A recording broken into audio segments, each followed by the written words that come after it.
Welcome to Super Basic Watercolor Techniques, Part 1. This is all about the materials that we're going to be using in class to get you familiar with how we're going to use everything.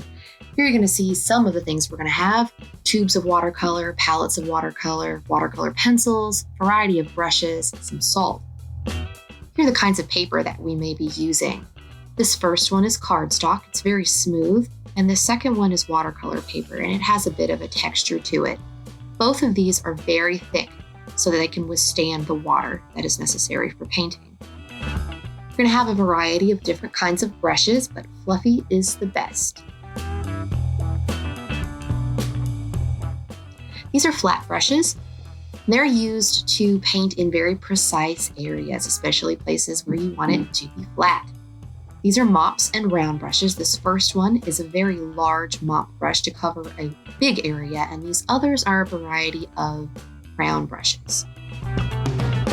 When you store your brushes, make sure that you put them haircut up in the cup to keep them in good working condition.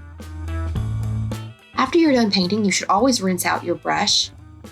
Make sure you squeeze the paint and water out of the bristles with the grain of the bristles. And if your brush is particularly dirty or if you have dried paint in it, a little bit of soap is very useful. Then you're going to want to style that haircut so that it looks really nice, and put it haircut up in the cup to dry.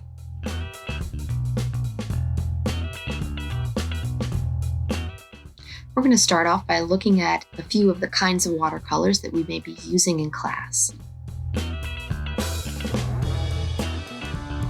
These are tube watercolor.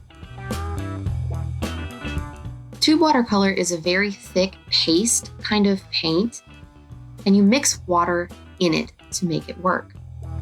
Watercolor pencils are a lot of fun to use. The paint is actually in the lead of the pencil.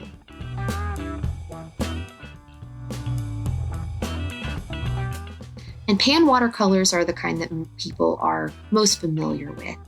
It's a semi-moist paint.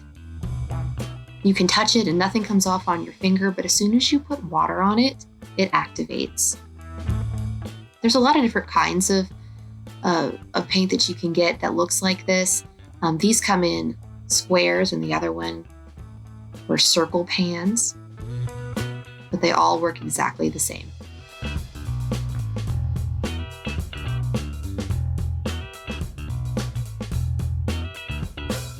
So first I'm going to show you how to use pan watercolors, the kind that you're probably most familiar with. You want to activate it with a little bit of water on your brush and then get it started in the pan.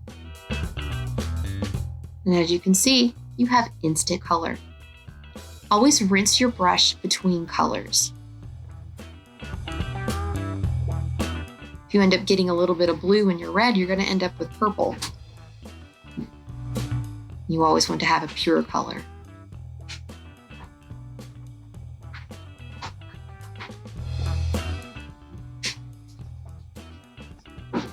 These are still pan watercolors. These just have a little bit of glitter in them. There's a lot of different varieties of watercolors out there, and all of them are really fun, and I encourage you to experiment as much as possible with whatever we have in the classroom. Now we're going to look at watercolor pencils. Like I said, the paint itself is in the lead of the pencil, so you can draw with it like a normal colored pencil and color things in just like you would. But then when you add water to the drawing, it turns into watercolor. Some of it can even stick on your brush and you can keep painting with it.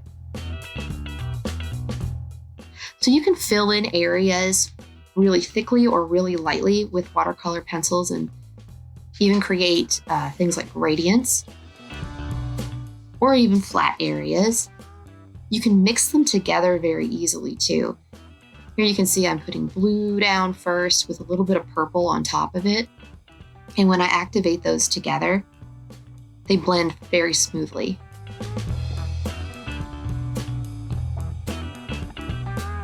Another way you can use these is you can dip the pencil itself into the water.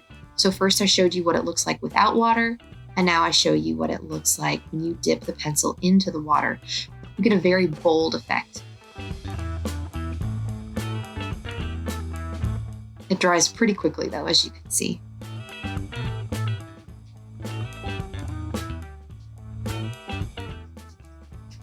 Now we're going to look at using tube watercolor. This is the classic kind of watercolor that most people think of. These are my Van Gogh watercolors. Any brand is fine, especially when you're just learning. So I'm just going to put basically a pea-size amount of paint on my plate or my palette or whatever it is I'm using. And if I just pick up that paint with my brush, I get an extremely bold, striking mark. But if I add water to it, I can carry that color forever. A lot of watercolors come with white paint in them. I just want to show you what that looks like.